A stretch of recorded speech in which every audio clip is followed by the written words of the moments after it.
Moi, je suis Renée Ouimet, je suis directrice du mouvement Santé mentale Québec et aujourd'hui, le webinaire, c'est pour nous outiller un peu plus pour promouvoir la campagne Se ressourcer, c'est trouver sa zone de recharge, qui est la campagne annuelle de promotion de la santé mentale qui va être portée par le mouvement et ses organisations membres tout au long de l'année. Bon. On dirait que la vie, des fois, nous fait des petites surprises pour nous rendre la vie un petit peu plus compliquée pour qu'on soit toujours en stratégie d'adaptation. Alors, en premier, je veux remercier Crise UQAM qui est le lieu qui accueille le webinaire aujourd'hui et Mélissa Généreux et Angelo Soares qui vont vous parler à partir de leurs recherches, de leur expérience de l'importance de se ressourcer à la fois dans nos vies personnelles et à la fois au travail. Alors, le mouvement Santé mentale Québec, juste pour les personnes qui ne nous connaissent pas, on est un regroupement d'organismes communautaires. On a des membres à travers le Québec. On a une cinquantaine d'ambassadeurs parce qu'on sait que la santé mentale, c'est ensemble qu'on crée, qu'on développe puis qu'on renforce la santé mentale. C'est difficile d'agir tout seul. Donc, nous, on agit avec les organisations membres, avec des ambassadeurs, avec des milliers de relayeurs et on a 70 ans d'histoire cette année, ce qui est pas peu dire. Notre objectif, c'est de créer, développer et renforcer la santé mentale et je vais vous expliquer un petit peu plus ce que ça veut dire avant qu'on commence. Nos groupes membres sont à travers le Québec. Ici, vous avez les points qui montrent où sont nos groupes. Puis sur notre site, vous pouvez découvrir tout le monde. Alors, la santé mentale, je veux vous dire tout de suite, d'entrée de jeu, qu'est-ce que la santé mentale pour nous? Et je vous inviterai à retenir une chose importante à la fin de cette heure-là, c'est que la santé mentale, c'est bon. La santé mentale, elle nous permet d'agir quand on a une, de réaliser notre potentiel, de faire face aux difficultés normales de la vie et d'apporter notre contribution à la communauté.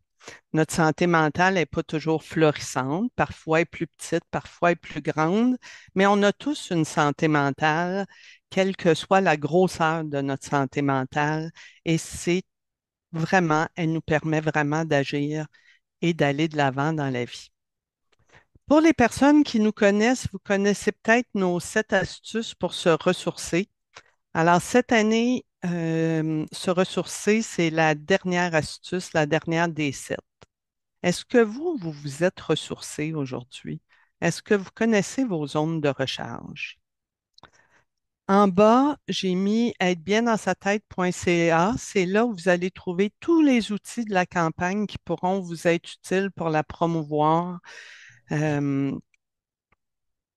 Et cette année, j'ai le grand plaisir de vous annoncer que Debbie Lynch-White va être notre porte-parole et qu'elle va être avec nous le 13 mars pour lancer la campagne. Et cette journée-là aussi, on va vous offrir une présentation de 9 heures à midi en présence à la Maison du développement durable ou en ligne.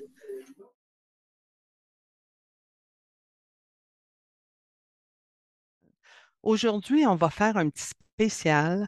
On a décidé de ne pas vous présenter de PowerPoint, de se ressourcer en même temps que vous et de plutôt poser des questions et de partager comme ça. Mélissa et Angelo ont beaucoup, beaucoup de bagages. Alors, je vais arrêter mon partage d'écran et on va débuter avec Mélissa.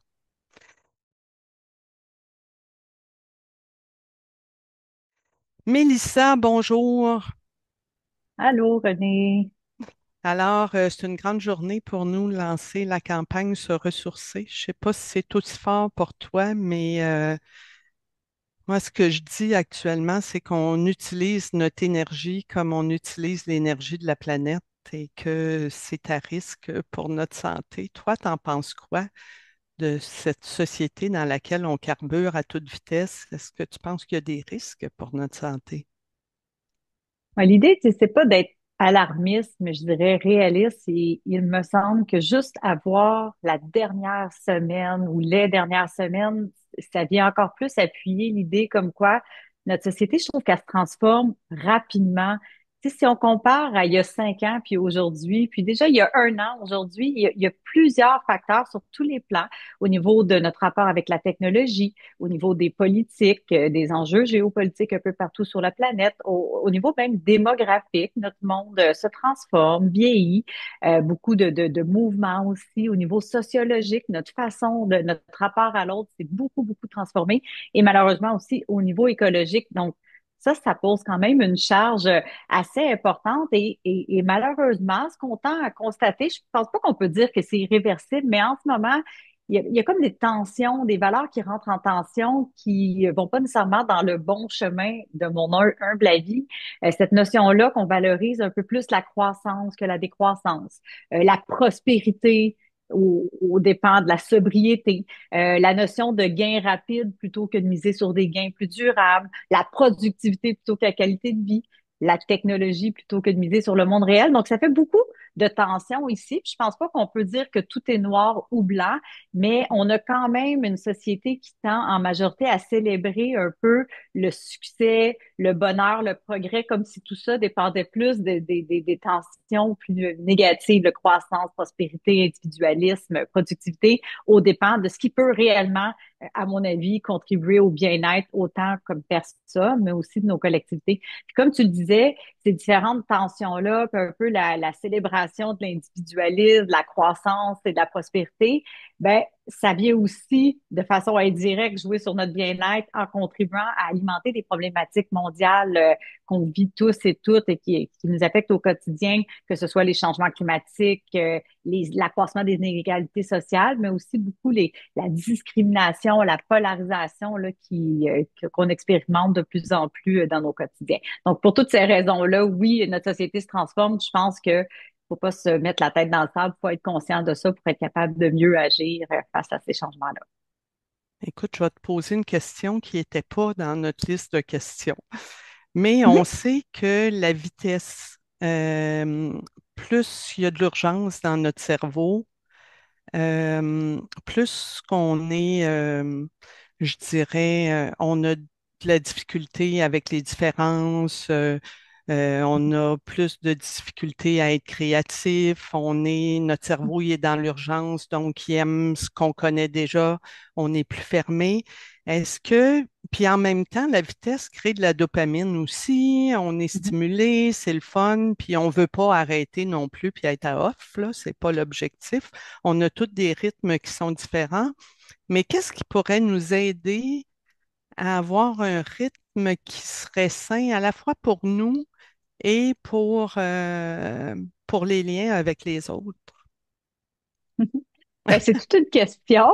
Ça vient rejoindre plusieurs des éléments qu'on voulait aborder. De toute façon, aujourd'hui, je dirais que dans cette logique-là où tout ce qu'on vient de mettre un peu, là, les valeurs là, qui nous amènent à vouloir aller vite, à performer, donc qui nous ajoutent une pression au quotidien de façon assez importante, ça nous amène à vouloir faire plusieurs choses. Parce que c'est sûr que si on veut exceller partout, tu sais, on veut pas juste exceller au travail, on veut exceller comme parents, on veut exceller dans nos rapports avec les autres, on veut exceller dans le maintien de notre santé, etc. Donc, ça devient presque impossible comme mission. Et pour ça, la seule façon qu'on pense qu'on est capable d'y arriver, parce que je suis pas certaine qu'on y arrive, c'est d'y aller un peu avec les multiples tâches en même temps, là, ce que parfois en anglais on appelle le multitask. Puis il y a plein de gens qui sont contents hein, de dire, regarde, je suis capable d'aller vite, je suis capable de faire plein de choses en même temps. Puis il y a d'autres personnes qui s'en rendent juste pas compte, là, mais je faisais l'exercice de me dire, ah, moi, j'en fais pas du multitask ou des multitâches. Puis au bout du compte, juste devant un écran, c'est incroyable. Là. Tu sais, on est devant l'écran, on travaille, ben, à moins que je sois normal, mais j'ai une petite notification de nouvelles qui viennent de rentrer sur Donald Trump. Évidemment, je vais cliquer pour aller la voir. Oups, j'ai un petit texto qui rentre sur mon cellulaire à côté, ben, tu sais, je vais y répondre. Ah, je vais en profiter pour aller regarder mes courriels. Et ça, c'est si je suis pas en train de penser à ce que je veux faire en fin de semaine ou peut-être planifier ma prochaine sortie ou escapade. Puis là, ben, oups, je peux aller faire des petites recherches. Donc là, juste devant un ordinateur pendant une séance de travail, on peut être un peu partout à la fois. Puis pour revenir à ce que tu dis, ben, ça fait que on est beaucoup notre cerveau a besoin normalement d'avoir des compartiments. Notre cerveau peut pas gérer plein de choses en même temps, donc on n'est pas capable de se concentrer sur chacune de ces choses-là. Puis ce qu'on est en train de faire, c'est d'induire un peu un trouble d'attention, puis on vient mettre des barrières à notre cerveau pour qu'il puisse cultiver, développer sa pensée plus profonde. Et, et c'est là où je trouve que ça se répercute par des comportements, des fois, qui traduisent une pensée peut-être un peu plus simple et pas assez profonde. Tu sais, un jugement d'autrui qui peut être assez simple. Si on avait pris la peine de bien réfléchir, prendre un pas de recul, relativiser les choses, probablement de se renseigner, d'aller chercher des contre-argumentaires, probablement qu'on arriverait moins rapidement avec un jugement ou un propos qui parfois peut être un peu plus dans l'extrême ou plus polarisant. Donc, et là, je parle de nous, mais je pense que notre société, de façon générale, est invitée à ça. Donc, définitivement que les réseaux sociaux, c'est un piège parce que cette culture-là d'aller vite, d'être performant, de faire plusieurs choses, de voir une vidéo express qui, en 30 secondes, nous explique tout ce qu'on a à savoir sur tel truc, on n'est justement pas dans cette culture-là de prendre le temps, d'approfondir sa pensée, son jugement. Est-ce que, selon toi, d'arrêter, mettre nos notifications à off à certains moments pour se concentrer sur une tâche pourrait nous permettre de nous ressourcer, même en se disant, oh, je suis dans le flot, je fais juste une chose à la fois. Oh que oui, c'est vraiment quelque chose qu'on est en train de tranquillement de réaliser. Nos appareils nous contrôlent. Ça fait ça fait grave de dire ça, parce qu'il me semble que quand j'étais jeune, c'était les films de science-fiction là, qui parlaient que les machines allaient nous contrôler, mais c'est quand même ça. Je vais te donner une citation juste pour que tu vois. Attends, je vais essayer de la retrouver. OK. À moins que tout le monde soit au courant, mais moi, je suis tombée là-dessus récemment, juste pour vous dire comment, je dis nos machines, mais c'est pas tant le cellulaire que la configuration, puis beaucoup les réseaux sociaux derrière qui viennent un peu modifier là, la façon dont on interagit. Euh, c'était l'ancien vice-président responsable de la croissance des audiences de Facebook il y a quelques années. C'est Shama Pali. En tout cas, je pourrais vous mettre la référence si vous voulez tantôt. Il était devant un jeune public universitaire qui étudie dans le monde du commerce et de l'administration, le style MBA, il y a quelques années, puis il a admis se sentir coupable d'avoir contribué à l'exploitation de la psychologie humaine, exactement dans le Hmm. sens qu'on discute, et il a admis que c'était sans égard aux potentielles répercussions. Donc, voici ce qu'il dit de façon très courte. Nous en sommes à un point où je pense que nous avons créé des outils qui détruisent carrément le tissu social. C'est vraiment là où nous en sommes. Et je vous encourage tous, en tant que futurs dirigeants du monde, à réellement comprendre à quel point c'est important. Si vous nourrissez la bête, cette bête vous détruira. Si vous y résistez, nous avons une chance de la contrôler et de la maîtriser. Les boucles de rétroaction rapide que nous avons créées, induites par la dopamine, détruisent le fonctionnement de la société. Moi, ça m'a vraiment touchée, parce que je me suis Hmm. dit, waouh, tu sais, c'est pas un propos conspirationniste que je dis. Les gens de l'intérieur de ces réseaux sociaux-là admettent que, du moins à l'époque, on était vraiment dans une logique de créer une audience, et pour ça, ben, on prenait les moyens qui génèrent une certaine fidélisation, puis la pensée rapide, courte, ce qui vient créer le circuit ce qui vient stimuler le circuit de la dopamine, la récompense, Hmm. pardon, ce qui engendre plus de dopamine et ce qui nous donne le goût de toujours répéter l'expérience. Donc, ça, faut vraiment être conscient de ce phénomène-là qui est créé pas de manière bienveillante, malheureusement, mais c'est Hmm. un peu à nous aussi être conscients de ça, puis à créer des trucs comme enlever les notifications. Même les petits points rouges, je ne sais pas si vous le saviez, ça, je l'ai appris récemment. Euh, Quand vous voyez sur n'importe quoi, une application sur votre téléphone, puis un petit point rouge là, qui met un numéro, puis qui dit vous avez 10 trucs en retard ou 15 messages, ben ça a été conçu spécialement par des neuropsychologues qui sont payés par les applications, les plateformes en ligne pour créer un sentiment d'urgence. Donc, le rond rouge vient créer un sentiment d'urgence, puis nous dit, mon Dieu, ça n'a pas de Hmm. bon sens, faut que j'aille voir, faut que je clique dessus. Donc, c'est intéressant à savoir que c'est un peu de façon délibérée là, que ce type de conception, d'architecture des plateformes vient jouer sur notre façon dont nous-mêmes on réfléchit au quotidien. C'est pas si facile à changer parce que ça stimule la sécrétion de dopamine qui induit le plaisir. Fait que c'est des changements, comme on dit, il faut beaucoup de conscience pour arriver à faire ces changements-là. Une autre C'est question, se ressourcer sans culpabilité, prendre du temps pour recharger notre batterie. Euh, Mhm, la légitimité, je dirais, de prendre du temps pour recharger notre batterie, comment c'est mhm. bon pour notre santé physique et mentale? Parce que souvent, on ne se sent pas à la hauteur parce qu'on prend du temps pour soi, parce que, on choisit d'aller faire du ski de fond tout seul au lieu de partir avec notre gang parce qu'on a besoin d'être tout seul un peu. Non, ça, premièrement, là, j'aime bien le fait que tu apportes le phénomène de culpabilité.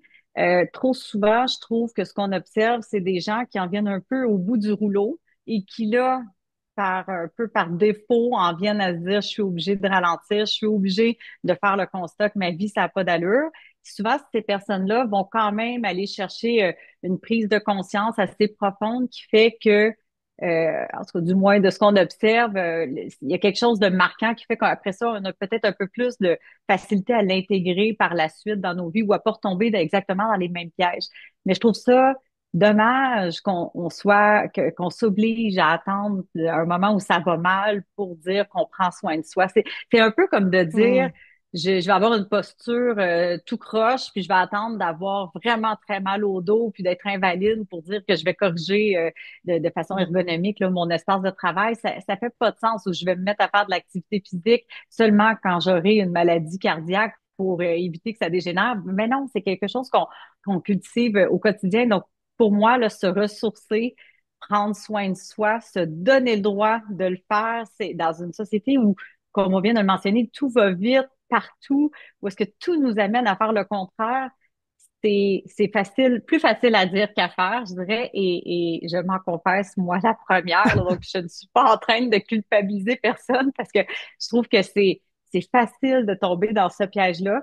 Est-ce, je me dis, si exemple, quand je me stationne dans un grand stationnement, il y a deux façons de le voir. Là. Les places sont toutes prises, puis là, on est fâché, là, puis là, on cherche, puis là, on a le goût de s'accrocher, ben pas s'accrocher, mais on est fâché après la personne qui vient de prendre la place. Puis moi, je dis souvent à mes enfants, regarde, pourquoi on profite pas de ce moment-là pour arrêter de se fâcher, là? Premièrement, il n'y a rien de ressourçant là-dedans. On va aller se stationner plus loin, là. Puis pendant cette petite période-là, là, on va marcher, on va être ensemble, on va prendre le temps de respirer, de se déconnecter, d'arriver à l'épicerie ou peu importe à l'endroit où on doit se rendre. Puis déjà, on va être mieux. Donc, c'est pas du temps perdu, c'est du temps que je m'accorde. Donc, ça hmm, peut être en marchant dans un stationnement qu'on se ressource, tu sais. Fait que tout dépend de la perspective. Ou un autre exemple que j'ai, à quel point que la performance vient un peu jouer dans nos têtes. Dans la semaine, c'est un combat, là, tous les jours pour, bon, parents, pas parents, mais tu sais, métro, boulot, dodo, le classique, là, on peut vite être pris dans cette routine-là. Mais même la fin de semaine, si on a la chance de pas travailler, je me rends compte que, par exemple, mon garçon voulait aller dans un centre d'amusement. Je dis, ben, parfait, avec son ami. Puis évidemment, il voulait pas que maman joue avec lui dans les trampolines, mais je dis, parfait. Mon premier réflexe, c'était de dire, je vais apporter mon ordinateur. C'est comme ça, je vais en profiter pour avancer le boulot.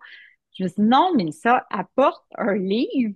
Puis j'ai fait exprès pour, ben, un livre, mais j'avais peut-être le goût de socialiser. Je me disais, si ça se prête, souvent on finit par croiser des visages ou pas. Ben, c'est ce qui est arrivé. En ayant mon livre, je regardais, je voyais plein de monde pris sur leur style, leur écran. Et puis moi, ben, avec le livre, je lisais, mais tu sais, de façon très légère. J'avais pas un objectif de lecture, là, de performance, donc je dois finir mon livre. Puis par la force des choses, quelqu'un est venu me jaser, puis un autre quelqu'un. Puis finalement, écoute, on a jasé de tout et de rien. Puis à la fin, je me suis sentie coupable de dire, hey, j'ai vraiment rien fait d'utile, là. On a jasé de tout et rien, mais j'ai pas avancé mon livre, pas mes travaux. Mais mon Dieu, j'ai eu du plaisir. C'était léger, c'était le fun. Puis c'est ça, prendre soin de soi. C'est accepter que ce temps-là, ce n'est pas du temps perdu, c'est du temps investi pour notre bien-être, pour notre santé mentale. Donc, quand vous jaser avec, je sais pas, la caissière ou votre voisin, voisine, puis qu'on se perd un peu dans une discussion, puis c'était juste sympathique, vous êtes en train de vous ressourcer, vous êtes en train de vous connecter à l'autre sans but précis, juste pour faire le vide, pour avoir un moment plaisant, mais vous êtes en train de travailler sur votre santé mentale. Puis je trouve que de le penser comme ça change complètement la hmm. perspective de la façon dont on utilise notre temps. Tu es en train de parler de la connexion vivant, de la connexion aux Mm. humains, puis si on allait un petit peu plus loin, on parlait de la connexion à la nature, Parce que je sais qu'il y a de la recherche, que vous autres, vous avez fouillé le sujet aussi chez vous. Ouais. Si tu nous en parlais un peu. Ah oui. Ben, en fait, tout vient un peu de cet équilibre-là entre la connexion numérique puis la connexion au vivant. Tu sais, puis oui, je comprends qu'il y a des êtres vivants au bout du fil là, de l'écran, mais on parle au vrai monde vivant. C'est la biophilie, là, c'est un peu l'hypothèse comme quoi l'être humain, de façon inné, a vraiment besoin du contact avec le vivant. Le vivant, ça peut être les autres humains, les espaces naturels, la faune, la flore, tout ça. On a besoin intrinsèquement de ça. On ne peut pas, on n'est pas fait pour vivre isolé avec une machine. Donc, ce besoin. Non, mais c'est important de comprendre que quand maintenant on se sent tout proche, puis on sait plus trop pourquoi, c'est peut-être parce qu'il nous manque de connexion au vivant, aussi simple que ça. C'est pas nous qui avons fait les travaux, mais j'avais un groupe d'étudiantes en stage avec moi qui ont fait une bonne revue de littérature. Puis entre autres, je trouve que cette étude-là, elle révèle beaucoup de choses. Donc, ils ont pu démontrer que pour chaque dose de nature, puis par dose de nature, là, on parle d'une durée d'exposition de 20 à 30 minutes exposition nature. Puis je parle pas là, de grandes forêts boréales, là. Je parle de être en contact avec quelque chose de naturel plutôt que d'artificiel. À chaque fois que vous avez cette dose-là, ben, dans votre journée, pour les heures qui vont suivre, vous allez avoir une diminution de votre cortisol. Le cortisol, c'est l'hormone de stress, d'à peu près 20 pour le reste de la journée. Donc, 20 de réduction de votre hormone de stress par rapport à ceux qui vont pas avoir eu cette dose nature-là. Donc, c'est tellement puissant que de plus en plus de médecins, autres professionnels de la santé vont adhérer au mouvement qu'on appelle le prescrit nature, donc qui vise justement à prescrire vraiment avec un pad de prescription là, qui est conçu à cet effet-là. Donc, on prescrit des doses de nature à certaines récurrences à toutes les semaines avec toutes les modalités qui soient. Puis là, j'en profite pour vous dire, parce que moi, souvent, j'entends les gens dire, ben, j'habite en ville, il y en a pas de verdure autour de chez nous, j'ai pas de parc à proximité, donc je peux pas, moi, m'exposer à la nature. Mais tantôt, j'ai ceux qui étaient là avant qu'on se connecte tout le monde, j'ai délibérément mis mon arbre qui était que vous auriez pas vu autrement ici. C'est même pas un vrai arbre, là. C'est pas, ben, en voulant dire que là, je suis pas très bonne pour faire pousser les plantes. En tout cas, ça, c'est une autre histoire.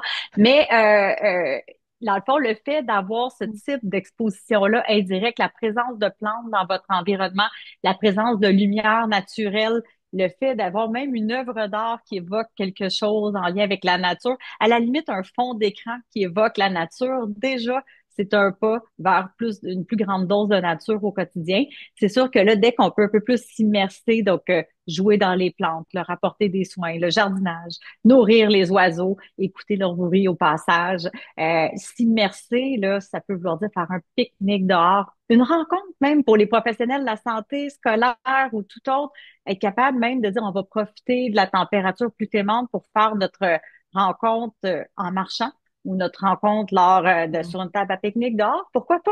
On a le droit d'avoir du plaisir et de travailler en même temps, même si on dirait que des fois c'est ancré dans notre culture qu'il faut pas mixer les deux. Donc, on peut intégrer la nature dans notre quotidien de plusieurs façons. Et oui, ça peut aller jusqu'aux aventures, escapades d'un week-end là, en randonnée pédestre ou dans les montagnes, mais c'est vraiment pas juste à ça qu'on fait référence. Donc ça, je voulais passer le message. Puis au niveau social, je pense que c'est quelque chose qui est de plus en plus dit, mais je vais quand même le répéter, que ça a été démontré que la solitude, l'isolement social, c'est un facteur de risque pour le risque de mortalité puis qui est associé à la durée de vie, qui est aussi, sinon plus important que le fait de fumer. Donc, si j'avais à prédire quelqu'un qui a plus de chances de vivre longtemps et en santé, j'aurais plus tendance à savoir à quel point cette personne-là a un certain entourage ou ne souffre pas trop d'isolement social que de savoir si elle peut ou pas. Ça risque d'être un meilleur prédicteur de sa santé dans le futur au sens très large. Et et par isolement ou réseau social, on parle pas nécessairement de vivre avec plein de gens à la maison. On parle pas nécessairement d'avoir plein d'amis ou d'être super populaire. C'est pas ça. C'est la qualité du lien avec certaines personnes. C'est l'engagement qu'on peut avoir dans des causes ou des activités dans notre quartier. Ça peut être à travers le bénévolat. Ça peut être, comme je vous dis, à travers des échanges informels. avec les gens que vous croisez, facteurs, caissières. Vous comprenez ce que je veux dire? C'est pas obligé d'être toujours à travers des grandes activités sociales mondaines. Encore une fois, c'est quelque chose qui peut se faire dans nos activités quotidiennes. Mélissa, merci. En terminant, parce qu'après ça, on va parler, puis on va prendre des questions après. Il y a une personne qui mettait comme commentaire qu'elle a un aquarium et que ça crée du vivant, qu'il y a du vivant autour d'elle, puis ça y fait du bien. Puis il y a une autre personne qui disait que dans les écoles, ça se fait de plus en plus le lien avec la nature, en tout cas dans certaines écoles. Tu dirais quoi pour terminer? As-tu un message à passer? As-tu le goût de nous partager comment toi, tu recharges ta batterie? Je te laisse conclure. Ah ben, écoute, il y a tellement de choses à dire, mais moi, il y a un mouvement que je trouve extraordinaire. Je voulais quand même vous le mentionner parce qu'il n'y a pas beaucoup de monde qui connaît ça. C'est le mouvement Citaslow, Citaslow. C'est un mouvement qui, ailleurs dans le monde, on a 300 villes là, qui y participent, mais une seule au Québec qui s'avère être Lac-Mégantic. Et c'est une ville pour laquelle j'ai le plus grand des respects. Pas la ville, mais les gens qui l'habitent, bien sûr, et qui la font vivre pour toutes sortes de raisons. Donc, à travers le citation, on favorise, on valorise le slow life. Là. C'est un peu l'expression. Donc, un mode de vie qui est justement centré sur ralentir le rythme, se donner les moyens nécessaires pour cultiver les joies au quotidien, les relations sociales, le contact avec la nature, tout ce qu'on a Mhm. dit. Puis il y a vraiment toute une liste de critères pour être capable un peu d'atteindre ce mouvement-là, là. Donc, c'est très intéressant. C'est pas parfait, mais c'est pas tout le monde qui. En tout cas, je me dis qu'on y adhère ou pas déjà d'aller lire ce qui s'y dit, puis de savoir qu'on a au moins une ville qui a emboîté le pas. Je trouve que c'est super inspirant. Puis moi, ça fonctionne. À chaque fois que je vais à Lac-Mégantic, je ressors et je me sens ressourcée. Hmm. Est-ce que tu pourras écrire dans le chat Ah, le... je vois que quelqu'un vient de le faire, oui. Ah, c'est fait. Ben merci. Écoute, si tu veux rester avec nous, ça se peut qu'il y ait une petite période de questions à la fin. On va Mhm. essayer qu'il y ait du temps, 10 minutes de questions. Alors, on va inviter Angelo à se joindre à nous. Puis je te remercie pour ce partage. Tu es toujours aussi lumineuse et c'est agréable de t'entendre. Tu nous Ah, permets de ben, nous merci, Valérie. ressourcer juste en t'écoutant. Ben, c'est pareillement, chaque échange avec toi est toujours, ça fait toujours un bien fou. Merci.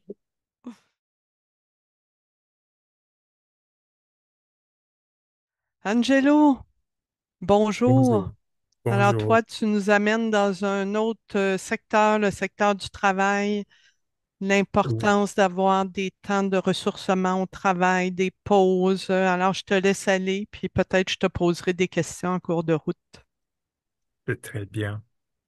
D'abord, je voudrais remercier pour participer l'invitation pour participer à cet webinaire au mouvement Santé mentale Québec.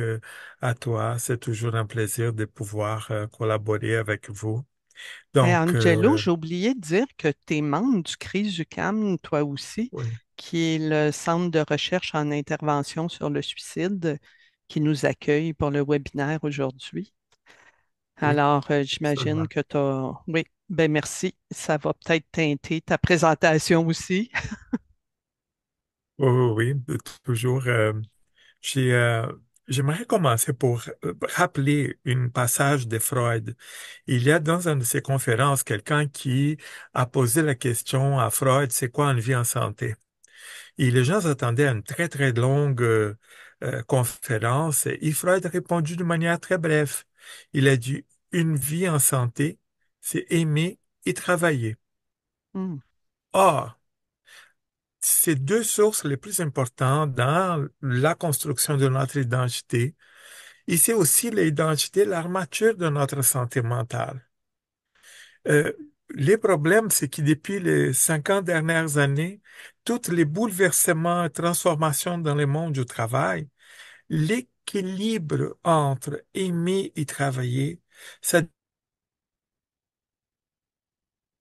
possible dans certains cas. Donc, il faut, d'une certaine manière, comprendre que le monde du travail, euh, c'est la création des normes de performance, des productivités qui sont déraisonnables, changement organisationnel incessant, la précarisation de l'emploi, la quantification à l'outrance en détriment de toute la partie qualitative qui vient du travail. Donc, il faut comprendre les contextes que nous vivons. Parce que généralement, on va expliquer nos différences et on individualise les problèmes. On va dire, ah, c'est une question des conflits de personnalité, c'est une question du genre, c'est une question d'âge, bah, peu importe. Mais s'il y a quelque chose qui nous rassemble, c'est que nous sommes des êtres éminemment contextuels. Et le philosophe Michel Foucault, il va nous dire que euh, la cohérence psychologique, elle est différente de la cohésion organique. Ainsi, les problèmes de santé mentale ne peuvent pas être isolés du contexte. Donc, de la réalité où se trouve l'individu, que ce soit la société, que ce soit au travail. Donc, c'est impossible donc de dissocier l'individu de ce contexte qu'il vit. OK? Euh, il y a un psychanalyste, le Donald Winnicott, qui va dire que l'enfant tout seul n'existe pas, que c'est toujours les contextes, l'enfant avec la mère, qu'on voit toujours l'enfant avec la mère, après avec les pères, avec la famille. Donc c'est toujours un contexte. Et moi, je veux paraphraser lui en disant, vous ne voyez pas un travailleur tout seul. Vous avez toujours un travailleur dans un contexte de travail, dans une organisation du travail, avec des gestions, des méthodes de gestion avec les relations qui existent avec les collègues, avec le supérieur hiérarchique. C'est dans ces contextes qu'on trouve les gens. Donc, c'est, à mon avis, donc impossible d'expliquer les problèmes de santé mentale en focusant juste sur l'individu. Il faut regarder toujours ces contextes qui existent. Et ces contextes, il y a aussi un contexte sociétal. On peut penser à toutes ces, on parle de néolibéralisme, je n'aurai pas le temps de rentrer dans tous les détails, mais par exemple, on a vu parler, par exemple, tantôt, Mélissa parlait de la technologie, là, c'est extrêmement important. C'est l'utilisation intensive de ces nouvelles technologies. Or, cette nouvelle technologie vont accélérer le temps. OK, donc il y a une très grande accélération du temps. Je vous invite à lire Hartmut Rosa, Accélération, où il va vraiment Mm. montrer comment tout ça, ça se déroule dans notre société. Et bon, pour faire face à cette accélération, généralement, une des stratégies, c'est d'être multitâche. Et là, on commence à se poser des questions. Par exemple, si on est en train de préparer le souper et superviser les devoirs des enfants en même temps. À mon avis, c'est complètement aberrant parce que on a besoin de donner, d'accorder beaucoup plus de temps, OK, euh, aux enfants et à l'école et son apprentissage que de le faire de manière multitâche. Mais on ne le fait pas parce qu'on est méchant, parce qu'on n'est pas, on n'a pas de souci, on n'a pas du care, mais c'est parce que on commence à être trop coincé dans les temps. Mm. OK? Et il faut aussi voir que dans cette technologie, la, la machine, euh, elle va aussi changer notre relation avec l'autre, mais elle change aussi notre façon à nous avec nous-mêmes. Et c'est très troublant, au moins pour moi, de comprendre que ces nouvelles technologies, ces petites appareils qui nous donnent accès à beaucoup, beaucoup de choses, d'une certaine manière, façonnent notre subjectivité, notre façon de lire le monde. Mm. Et ça, ce n'est pas nécessairement sans payer un prix important pour notre santé physique et mentale. J'ai une Donc, question pour toi. ouais, Peut-être que je te coupe, mais tu sais, dans se ressourcer, on parle de l'importance des pauses, d'avoir des temps de recul, des temps de repos. Est-ce que dans les recherches, tu as vu, d'après ce que tu me dis, c'est que la cadence a augmenté, que la vitesse est plus grande, donc ça doit avoir des enjeux, comme tu le dis, sur le corps, sur les liens, sur le travail. Mais qu'est-ce qui se passe actuellement dans le milieu de travail en lien avec le rythme? Puis comment, comme personne, parce qu'on sait que on veut que ce soit quand même la société qui change les choses, mais la société, c'est les personnes. Qu'est-ce qu'on pourrait faire pour essayer de transformer ce rythme qui peut avoir un impact important sur notre santé, sur nos liens, sur notre bien-être, le lien avec nos enfants, le lien avec le monde qu'on aime, avec nos collègues qu'on aime? On n'a pas on s'est pas concerté, mais c'est exactement ce que je rentre parce que je parle de ce contexte sociétal que je ne peux pas aller trop beaucoup plus que ce que je dis pour entrer dans le contexte organisationnel. Et là, on va voir hein, par exemple, on individualise les problèmes. Si les gens sont malades, c'est parce que tu as trop travaillé, parce que tu as fait ci, tu n'as pas fait tes pauses. C'est toujours l'individu qui est coupable. C'est jamais les contextes, c'est jamais l'organisation du travail, les méthodes de gestion. C'est ça les contextes pour moi. OK? Donc, il faut voir, par exemple, que ces 5 ans dernières années, nous avons et on constate une intensification du travail. Donc, pourquoi? Parce que dans la philosophie de gestion, et on voit même les politiciens dire ça, on doit faire plus, mieux, plus vite, avec moins. Ah, pour faire ça, signifie que chaque personne doit travailler plus, Mm, d'une manière plus concentrée. Parce que la question, et ça c'est un autre philosophe, quoi, Castoriadis, qui va dire, c'est combien de travail peut rentrer dans une journée de travail. Et c'est ça ce qu'ils sont en train de faire, c'est d'une certaine manière comprimer pour que tout le temps devienne un temps de travail. C'est-à-dire que si je veux utiliser un concept d'un autre, du Foucault, il va dire il faut avoir un temps intégralement utile. Tout le temps, c'est dans un temps de travail.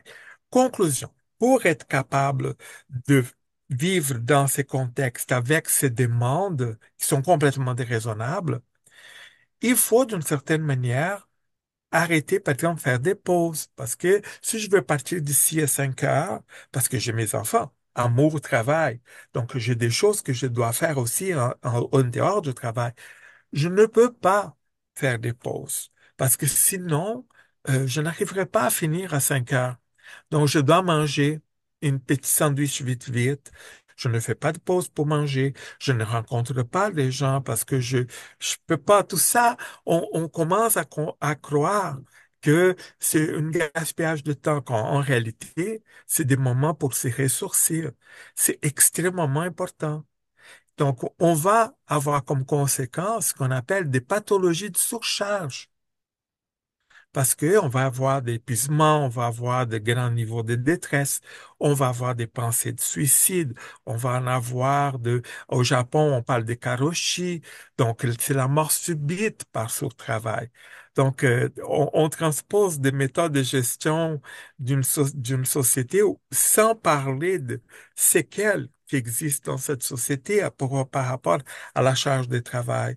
Donc, et tout ça, vient dans un emballage très, très joli, avec une nouvelle langue qui est très positive, toujours positive. Donc, il faut bannir tout ce qui est de connotations négatives. Sinon, vous êtes pessimiste.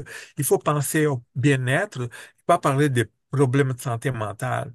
Ah, je suis pas contre les bien-être, mais une chose ne va pas avoir les mêmes prescriptions de ce qu'on doit faire pour un ou pour l'autre. On met beaucoup les gens en concurrence un avec les autres.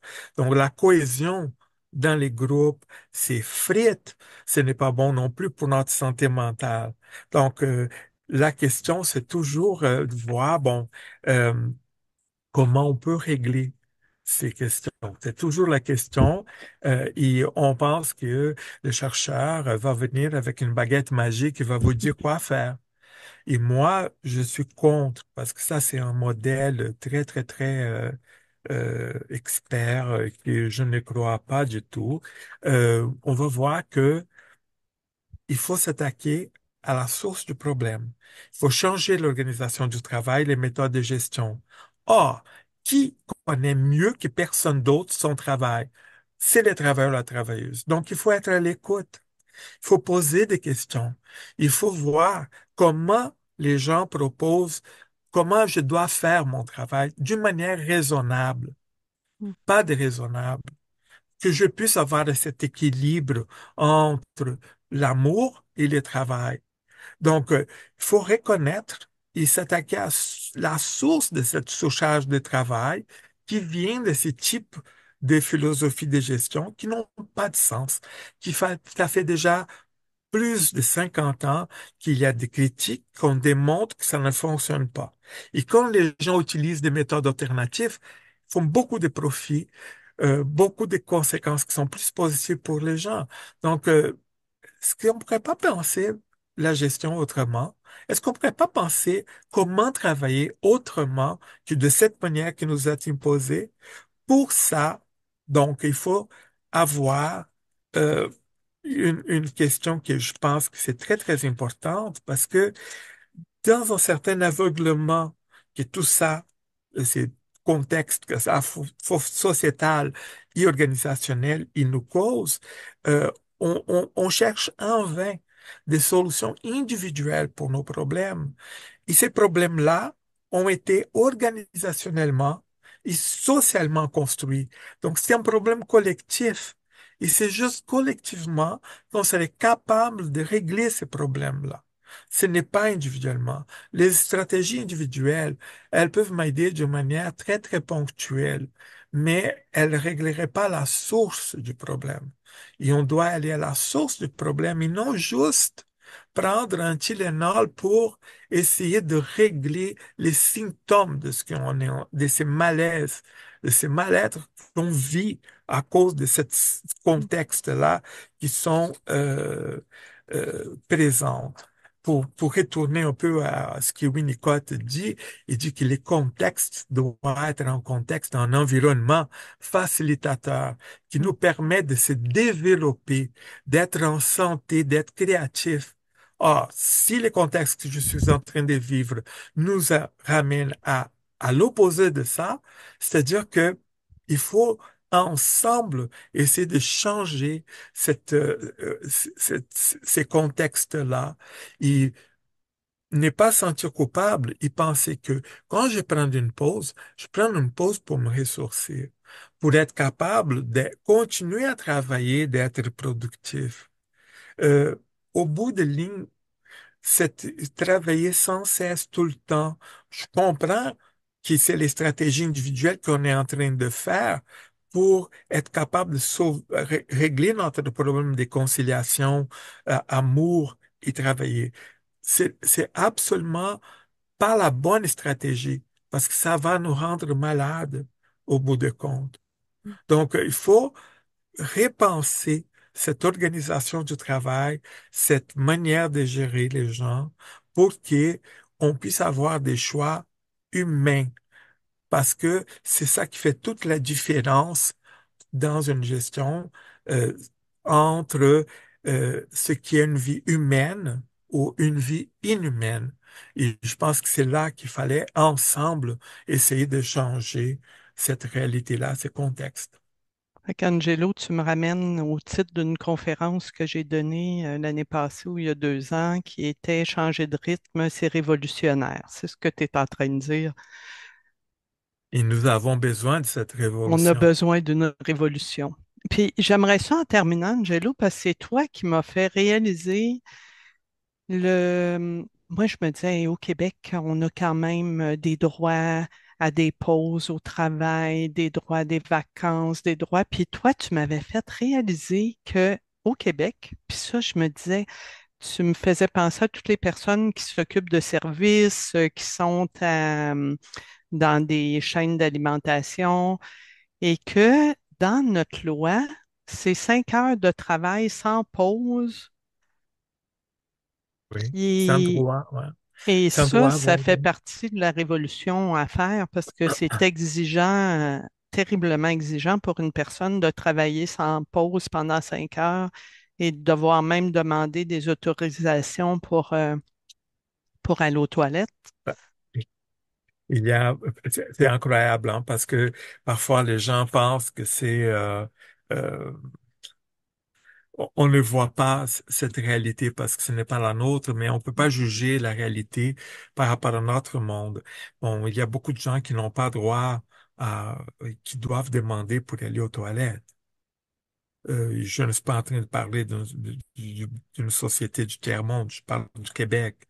Mm, Donc, c'est la question aussi des pauses. Et il faut comprendre aussi qu'il y a le travail prescrit, ce qui est, par exemple, dans la loi, et le travail réel, ce qui va arriver dans la vraie vie. Donc, les travails vont dire, bon, après 5 heures, vous devez avoir une pause de 30 minutes pour manger. Cette pause, elle n'est pas payée, ce qui est aberrant, parce que dans d'autres pays, c'est payé.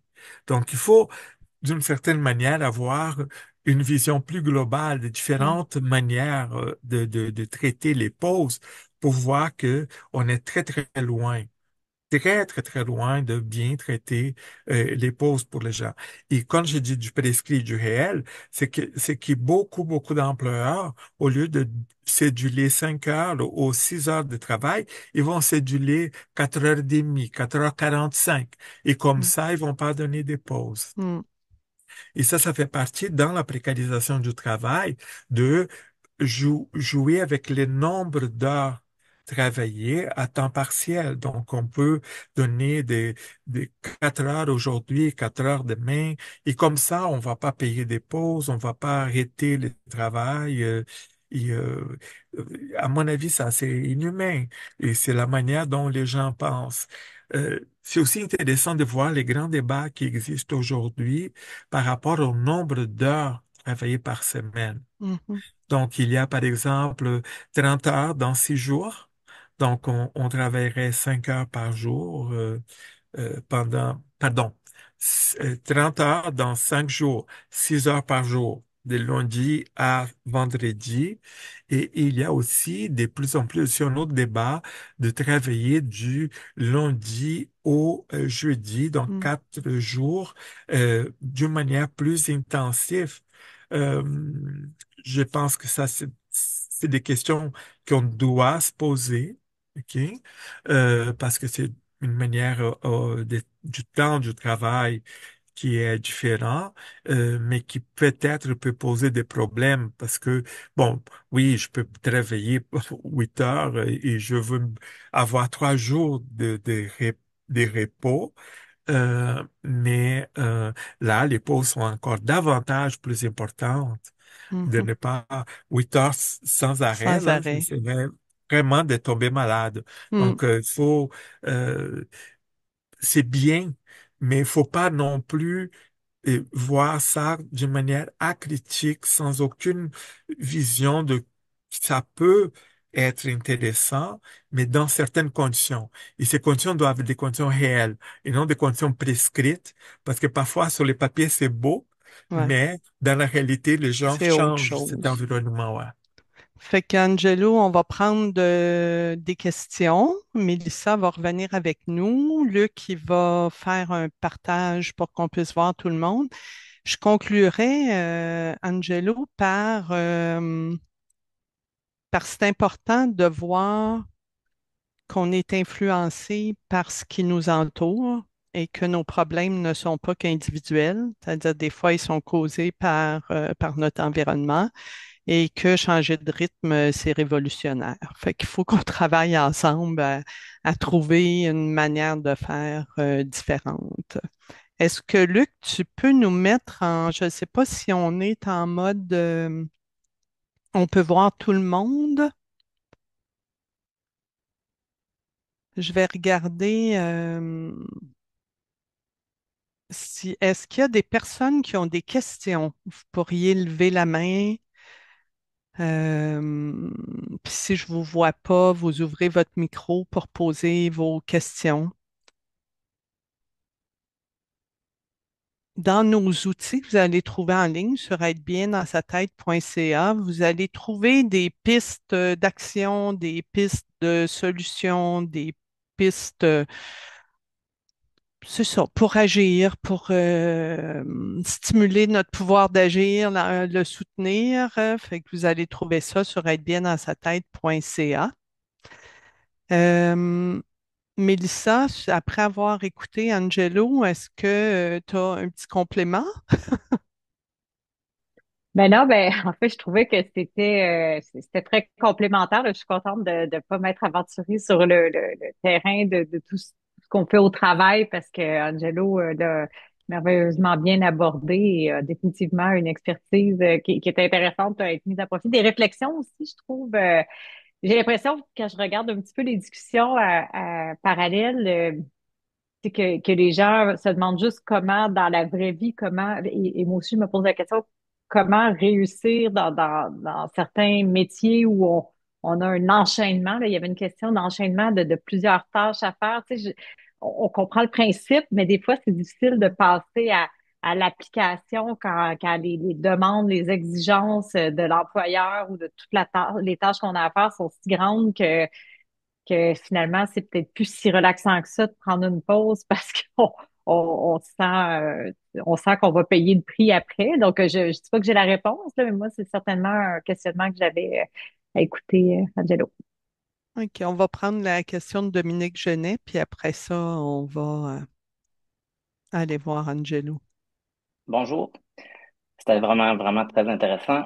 Qu'est-ce que vous pensez du fait de... moi, je prône là, commencer par posséder moins de choses, étant donné que les biens prennent du temps, puis les biens prennent toujours le dessus sur les relations. C'est moins compliqué, c'est moins à gérer. Donc, si on consomme moins ou on a moins de biens, est-ce que ça pourrait être une première porte, tu sais, qui donne de l'espace, du temps, puis des moyens financiers pour travailler moins, par exemple? Donc, qu'est-ce que vous pensez de ce moyen-là, pour commencer?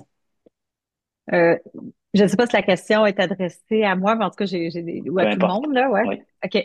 Ben, j'ai vu aussi un commentaire en lien avec ça tantôt, mais définitivement, cette notion-là tantôt quand je parlais du gain rapide versus plus durable, c'était entre autres un clin d'œil à ça. Puis je pense aussi que la notion de réseaux sociaux vient encore plus stimuler ce désir-là de surconsommation un peu rapide, savoir tout maintenant de façon éphémère. Donc, ce gain-là rapide d'aller chercher une satisfaction de commander, bon là, Amazon, etc., là, tous les sites de commande en ligne, le fait qu'on voit ces biens-là affichés. Puis on parle de biens, mais je dirais aussi tout ce qui est consommation, donc le bien à travers des services, des voyages, consommer des plaisirs plus instantanés, immédiats. Donc ça, on en voit énormément. Donc on subit une influence un peu de comparaison sociale, de compétition consciente ou inconsciente. Donc nous aussi, on veut ces biens-là, sinon on dirait qu'on socialement, on se situe pas en position aussi avantageuse. Il faut vraiment être conscient de ce phénomène-là qui vient jouer dans nos esprits, puis si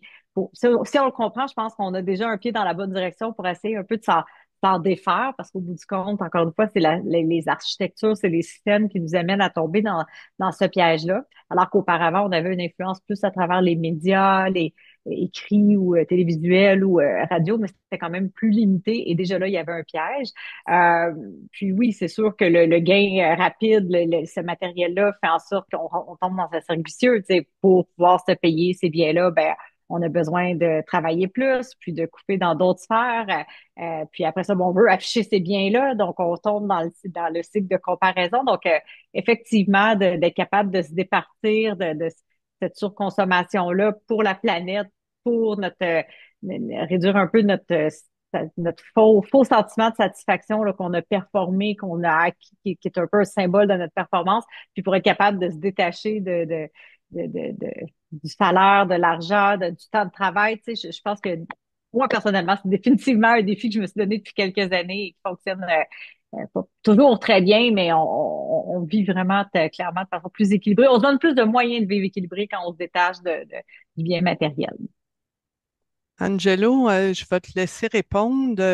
Il y a Vincent de Gaulejac, qui est sociologue, clinicien français, qui disait, on fait partie de la roue aussi et on n'a pas toujours la possibilité de dire non, mais que tant qu'on dit oui, on permet que la roue elle continue à fonctionner comme elle fonctionne. Tu dirais quoi, Angelo? Un, je t'invite à répondre à Monsieur Genet, puis deux, de réagir à De Gaulle-Jacques. Puis après ça, on va vous Euh, dire merci. c'est la question de la consommation, effectivement, elle est très importante parce que dans l'étape actuelle du capitalisme, et ça, c'est une des thèses de Zygmunt Bauman, et je vous invite à les lire. Il va même écrire un livre si c'est possible d'avoir une vie éthique dans un monde de consommation. Il va dire, on est rendu à d'être, nous sommes des consommateurs. Nous sommes plus des citoyens. Donc, on n'exerce plus, on est ce qu'on consomme et pas ce qu'on est. Donc, il faut d'une certaine manière contester et résister à cette situation, mais cette résistance, à mon avis, c'est une résistance au capitalisme. Mm. Donc, il faut voir comment on peut le changer. Sinon, on est en train juste de faire du maquillage dans l'affaire, du problème. C'est comme on va lutter contre la petite paille en plastique, mais le problème, c'est pas ça pour la question. Oui, il y a des technologies aujourd'hui qui tu peux mettre les plastiques dans une bouteille d'eau. C'est complètement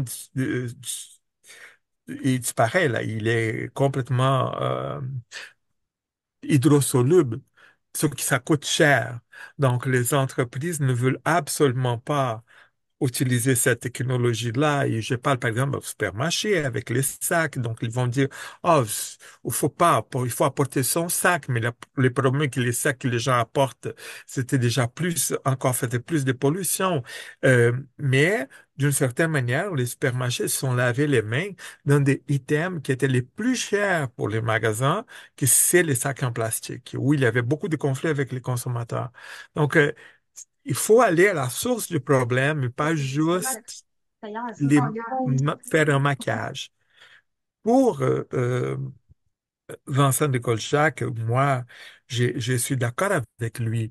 Les problèmes, c'est qu'on dit oui. Et on peut toujours dire non. Et ça, c'est on a appris ça avec Hannah Arendt dans la banalité du mal. Mm. Donc, quand elle voit là dans les procès de, dans des plus grands criminels nazis, et elle dit c'est comme monsieur et madame tout le monde, et c'est monsieur et madame tout le monde qui ont contribué à tout ce qui est les atrocités qui ont été faites par le nazisme. Ce n'est pas juste une personne ou deux. Il y a toute une grande quantité de gens qui ont contribué. Et j'ai dit, on peut toujours dire non. Bien sûr, il y a un prix à payer pour ces non. Et Mhm. parfois, c'est la perte d'emploi. Mais est-ce que je peux Mm. c'est là le dilemme. Est-ce que je peux dire non? Parce que ça va pas toucher juste moi. Mm. Ça touche moi, mes enfants, ma famille. Touche... Donc, euh, comment est-ce que je peux peut-être dire non, mais pas toute seule, qui moi, je veux Mm. écouter. Mais ensemble, comment on peut s'organiser pour essayer de faire changement. Et je pense qu'il y a des changements qui existent. Il y a des organisations, par exemple, où les gens ne vont pas travailler plus que 35 heures. Parce que l'employeur, il va dire, s'il y en a des gens qui travaillent plus de 35 heures, c'est-à-dire que vous en avez besoin d'aide. Il faut avoir une autre personne pour travailler. C'est pas juste vous surcharger. Donc, il y a des organisations qui pensent autrement. Quand on parle, par exemple, du slow food pour les mouvements, il y a aussi les slow management.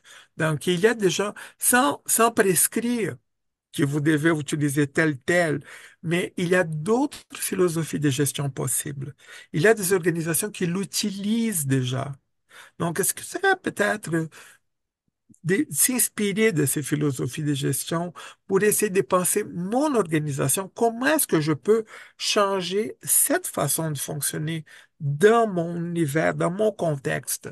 Moi, je pense plus à changer les contextes qu'on vit, notre environnement, euh, que